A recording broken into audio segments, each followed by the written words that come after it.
My fiancée messaged me. I'm meeting my ex for dinner. It's only for closure. Don't get jealous. I replied, enjoy. Then I went ahead and called off the wedding and shut down her credit card. By the next morning, I had 35 missed calls from her and her family. My name is Roger. I am 34 and I work as a civil engineer in Rotterdam. My days are structured and predictable. I manage infrastructure projects for the municipality, mostly bridge maintenance and flood control. It is steady work with long planning cycles and very little drama. I own a small apartment near the river and I am careful with money. I grew up watching my parents argue about debt, so I avoid financial chaos whenever possible. My fiancée is Julie. She is 31 and works in marketing for a mid-sized fashion brand. We have been together for 3 years and engaged for 8 months. We are supposed to get married this September. We do not live together yet, but we share wedding deposits and a joint credit card strictly for venue payments, catering, and related costs. Julie is outspoken. That was part of what attracted me to her in the beginning. She says exactly what she thinks, even when it is unnecessary. Over time, that trait has become less charming and more sharp-edged. She tends to frame impulsive decisions as empowerment and anyone who questions her as insecure.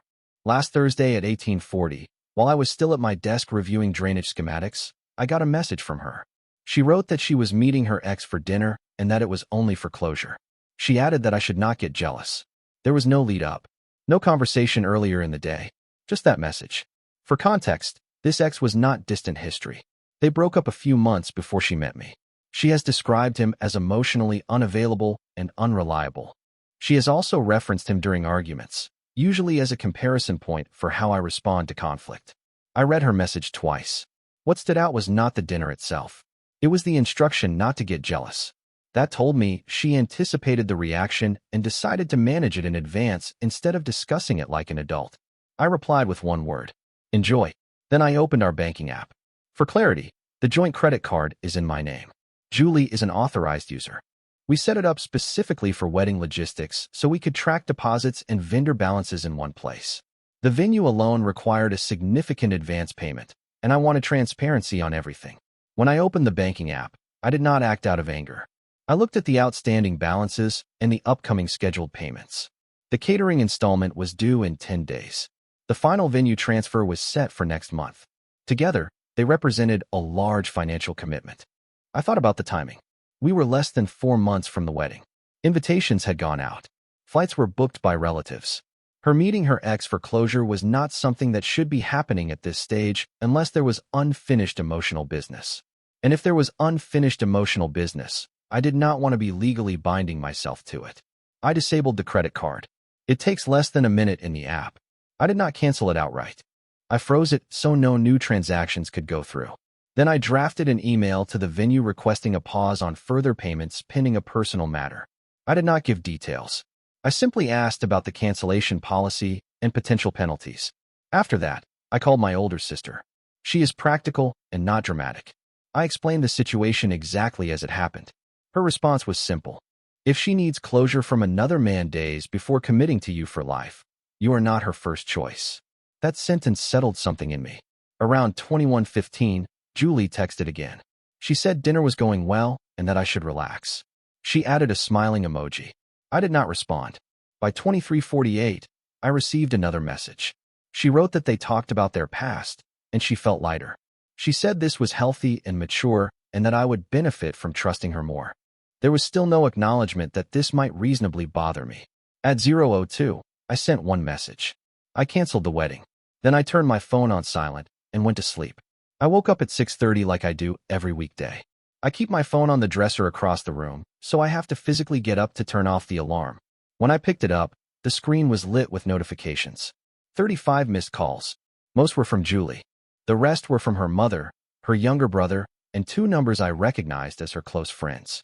There were also a string of messages, escalating in tone as the night went on. The first few from Julie were indignant. She wrote that I was being dramatic and that canceling the wedding over dinner was unhinged. She said I was trying to punish her for being emotionally mature. Around 1 o'clock, the messages shifted. She demanded that I reactivate the credit card immediately because she had just tried to pay a photographer installment and it declined. That confirmed something important. She had been actively moving forward with payments while having dinner with her ex. By 2:15, her tone changed again. She asked if I was serious. She said we needed to talk face to face. At 3 o'clock, she called me controlling. At 4:10, she said I was embarrassing her in front of vendors. At 5:30, she sent a final message saying her mother was furious and that I had no right to make unilateral decisions. I made coffee and read everything twice before responding to anyone. I did not call her back immediately. I first logged into the venue portal and formally submitted a cancellation request. There was a penalty, but it was manageable. Because the contract is under my name, the communication had to come from me. That was intentional from the beginning. I handle legal documents carefully. At 7:15, I sent one message to Julie. The wedding is canceled. The card is frozen. We will meet today at 1800 hours in a public place to discuss returning deposits and personal items. I did not justify myself. I did not argue. I gave logistics. Within 2 minutes, my phone started ringing again. I did not pick up when she called. I wanted the first real conversation to be controlled and in person, not a shouting match at 7 in the morning while I was trying to get dressed for work. At 7:32, she sent a voice message instead. I did not play it immediately. I prefer text because it forces clarity. But the transcription preview showed enough. She said I was humiliating her and acting insecure over nothing. She repeated that it was only closure and that adults are allowed to have conversations with their past. What she did not address was timing.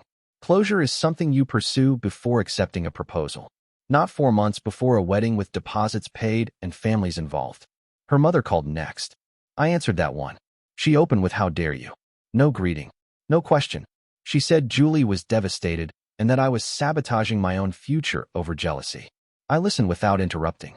When she paused for breath, I explained calmly that I was not comfortable marrying someone who felt the need to have dinner with an ex for emotional resolution at this stage. She responded that I was being controlling and dramatic. I said this is not about control. This is about standards. Then I ended the call. At work, I informed my manager that I might need a personal day the following week to handle some private matters. He did not ask for details. I have a reputation for being steady. That helps in moments like this. Around 10 o'clock, Julie sent a longer message. She said I was proving her point about my insecurity. She wrote that her ex had matured and apologized for how he treated her, and that she deserved that conversation. She added that my reaction showed I did not trust her. I replied once. Trust is not blind approval of questionable decisions. It is mutual respect. You did not ask. You informed. There was a pause after that. Then she wrote that I was twisting the narrative and making her look like the villain. She said I was punishing her for being honest. I did not respond again. We had agreed to meet at 1800 hours. I intended to keep that boundary. We met at a cafe near Block Station. Public, neutral, easy to leave from either side. I arrived 10 minutes early and chose a table near the window. I wanted visibility and a clear exit. Julie walked in at exactly 18:07. She did not sit immediately. She stood across from me with her arms folded and said, "I cannot believe you actually did this." People were looking, so I gestured to the chair and told her to sit down. She started with volume. She said I blindsided her. She said canceling the wedding without discussion was cruel and impulsive. I let her finish. Then I asked a single question. Why did you feel the need to have dinner with him now? She rolled her eyes. She said because I needed closure and I am not going to apologize for doing something healthy. She emphasized healthy like I was too primitive to understand the concept. I asked why that closure could not have happened 3 years ago, or before you said yes to my proposal, or at any point before deposits were paid. She said timing is irrelevant. Emotional growth does not follow a calendar. That is when the dynamic became clear. To her, the relationship was flexible, something that could absorb any decision she made as long as she labeled it mature. To me, engagement is a commitment that narrows certain options out of respect. I explained that my issue was not jealousy. If she had told me months ago that she wanted to process unresolved feelings, we could have had a conversation. But informing me hours before dinner and instructing me not to get jealous felt dismissive. She laughed. Actually laughed. She said you are proving you are insecure by reacting like this. I told her calmly that I do not compete for emotional priority. If she needed validation from an ex to move forward, then she was not fully forward with me. Her expression shifted slightly at that. For the first time, she seemed unsure. Then she said something that confirmed my decision. She said you were supposed to fight for us, not just walk away. When she said I was supposed to fight for us, I asked her what that actually meant. She said it meant pushing back, getting angry, demanding she cancel dinner, showing passion instead of shutting things down. She framed my decision as cold detachment, like I failed some emotional test she never told me about. I told her I do not audition for stability. If someone tests loyalty by creating insecurity, that is not something I participate in. She leaned back and said, "This is exactly what I mean. You are so rigid. Relationships are messy. You cannot just apply engineering logic to feelings." I work in engineering, yes. I assess risk. I build contingencies. I do not ignore warning signs because something is emotionally complicated. I explained that canceling the wedding was not about punishing her. It was about alignment. We clearly have different definitions of commitment. She believes engagement still allows emotional loose ends to be explored. I do not. She asked if I thought she cheated. I said that is not the point. Trust is not only about physical boundaries. It is about priority. When you schedule dinner with an ex and instruct your fiancé not to get jealous, you are positioning his reaction as the problem, not your decision. She went quiet for a moment. Then she pivoted. She said her ex had told her he regretted losing her. She admitted that hearing that felt validating. She said it made her realize how much she had grown. Then she quickly added that it did not mean she wanted him back. That detail mattered more than she understood. I told her that validation from a former partner days before a wedding is not neutral. It introduces comparison, and comparison erodes clarity. She said I was overanalyzing. She said she chose me, so what was the issue? I told her choosing me should not require ongoing evaluation against someone else. At that point, she changed tone again. Softer. She said we could fix this. She asked me to unfreeze the card and reinstate the wedding while we talk things through. I shook my head. Financial commitments are not leverage. Once I made the decision, I followed it through. Her face hardened. She said, "You are really going to throw away 3 years over one dinner." I told her it was not about one dinner. It was about what the dinner represented. 3 years together is not erased by a single event, but it can be clarified by one. Major decisions reveal priorities. They expose how someone weighs risk and respect. She said I was dramatizing a normal situation. She insisted that adults can have contact with ex-partners without it meaning anything. She said I was living in some outdated rulebook. I agreed that adults can speak to former partners. But adults who are 4 months away from a wedding usually discuss that decision beforehand. They do not announce it hours before and attach instructions about how their fiancé should feel. She accused me of wanting control. I corrected her. I want predictability and mutual consideration. If she had said she was uncomfortable with me having dinner with a former girlfriend days before our wedding, I would not have done it. Not because I am controlled, but because I prioritize the relationship. She went quiet again. Then she shifted strategy. She said maybe she handled it badly. She admitted that telling me not to get jealous was dismissive. But she said my reaction was extreme. She asked if I had already been looking for an excuse. That question told me she still did not understand. I explained that I am not reactive. I am decisive. When I see a structural crack in a foundation, I do not wait for the building to collapse. I address it. She looked frustrated. She said relationships require forgiveness. I said forgiveness applies to mistakes. This was not a mistake. It was a choice. She then said something that changed the temperature completely. She said you are going to regret this when you realize no one else will put up with how emotionally distant you are. That was not grief. That was ego. I stood up. I told her we would settle the remaining deposits according to what is refundable. I would transfer her share of any returned funds. Personal items could be exchanged through a mutual friend if needed. She did not follow me immediately, but as I reached the door, she said, "You will hear from my father about this." I said that is fine, and I left. The next morning, before I even got out of bed, I blocked her. Phone number first, then messaging apps, then social media. I did not do it out of anger. I did it to prevent escalation. After a clear decision, prolonged communication only creates opportunities for manipulation or emotional bargaining. Within minutes of blocking her, I started receiving calls from unknown numbers. I let them ring. Then came emails. The first was from Julie. Subject line simply said, "Please."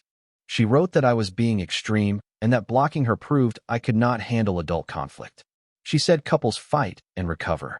She said I was abandoning her over pride. I did not respond. The second email was longer.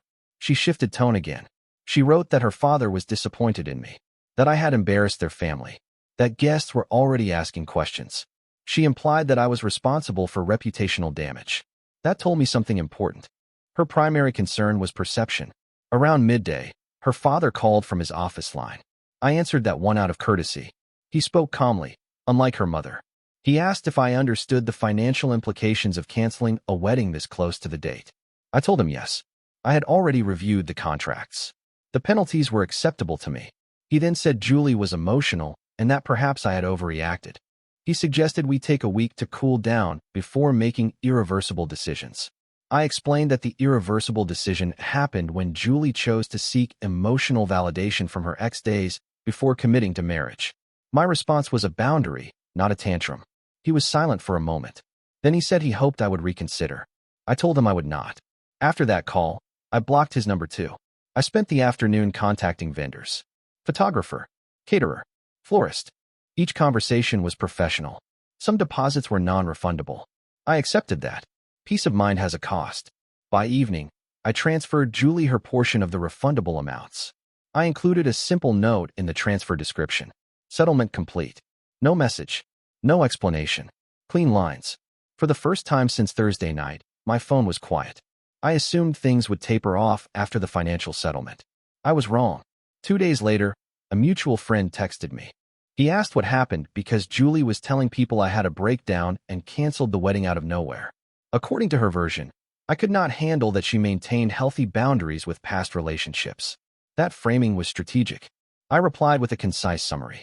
She informed me she was having dinner with her ex for closure 4 months before our wedding and instructed me not to get jealous. I chose not to proceed with the marriage. That was it. He responded with one sentence. That sounds different from what she said. I did not pursue it further. I am not interested in narrative wars. People who know me understand my temperament. Later that evening, Julie tried contacting me through a new email address. The tone had changed again. This time it was reflective. She said she felt like I punished her for being honest. She admitted she enjoyed hearing her ex say he regretted losing her.